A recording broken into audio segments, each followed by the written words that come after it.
5 seconds.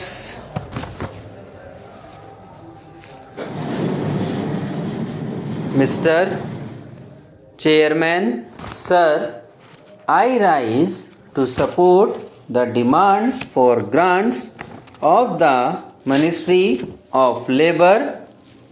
On this occasion, I would like to draw the attention of the government through you to the fact that labour constitutes the power of a nation, but for the last few years, a cruel mockery of labour force has been made in India, a nation that provides labour opportunities and where labour is worshipped, becomes prosperous and developed.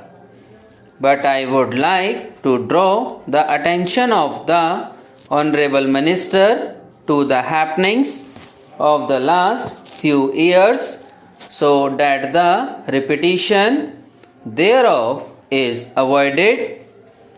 The figures of the last 5 years stand a testimony in our records to the fact that the opportunities of employment have been lessened in India. The policies that tended to lessen the opportunities of work have been enforced in this country. 2 crore and 35 lakh educated unemployed youths had registered their names in 1985 in different employment exchanges in India. The figures of mid-89 collected after a gap of 4.5 years reveal the number of such youths as approximately 3 crores and 50 lakhs.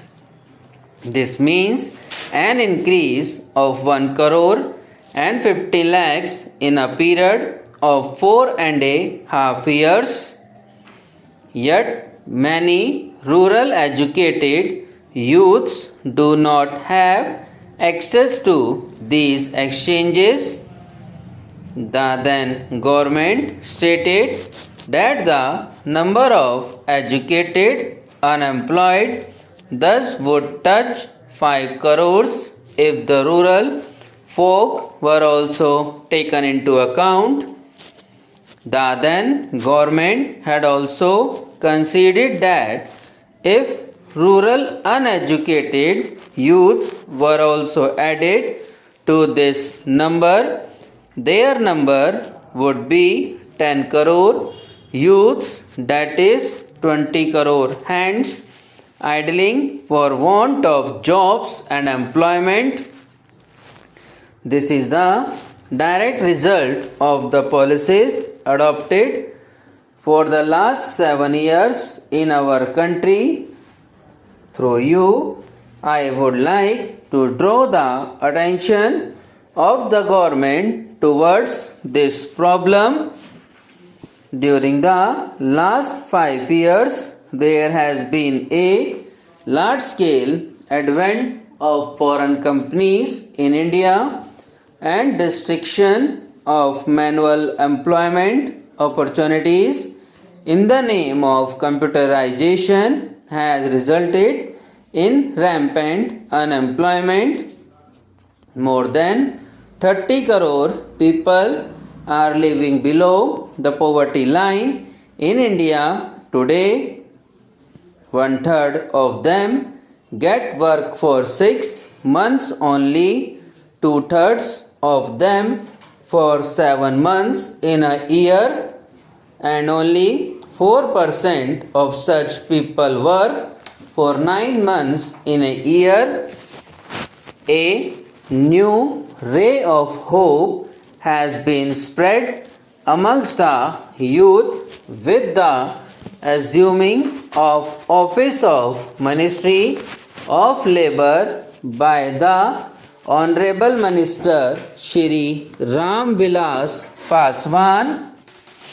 I would therefore like to draw his kind attention to the problems and sufferings of the people of my constituency. Many big industries have been closed down in Bihar. More than 5,000 unemployed people have been waiting for years so as to get some work.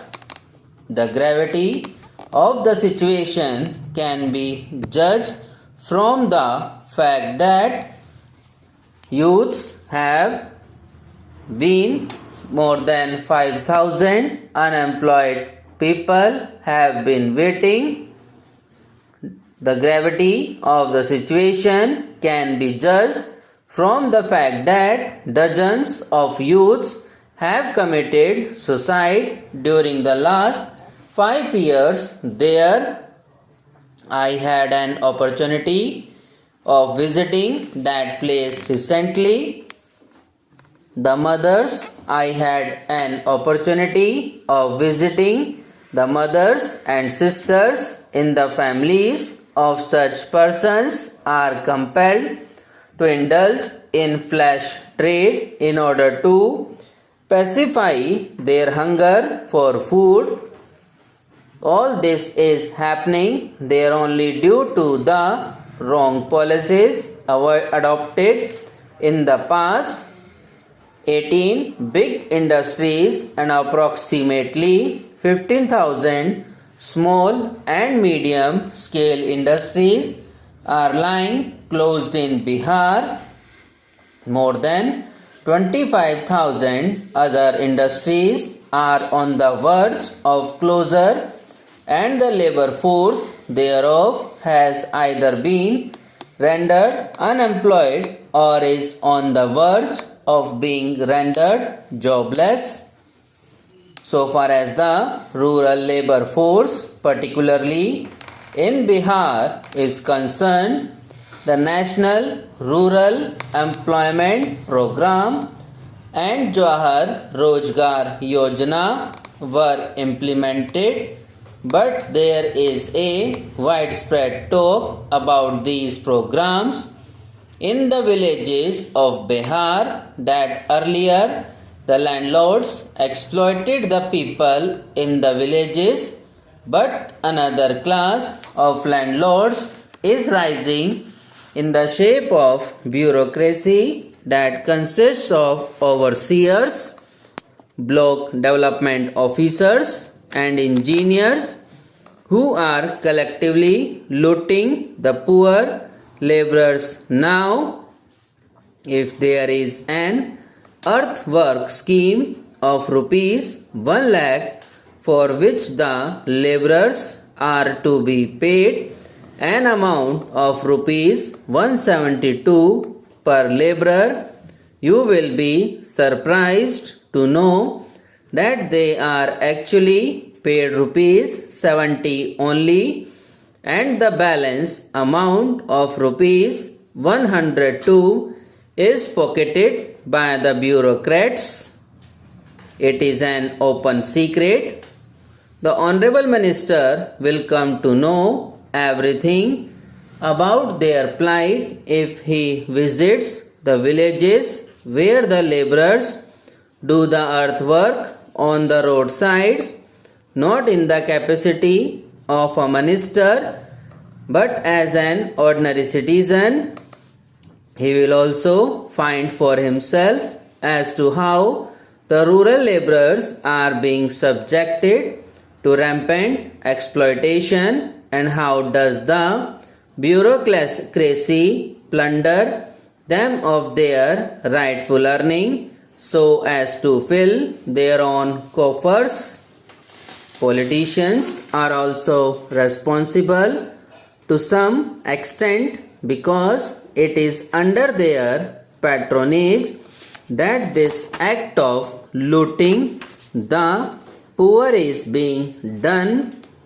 I would like to urge upon the Honorable Minister that the Ministry should look into all these malpractices.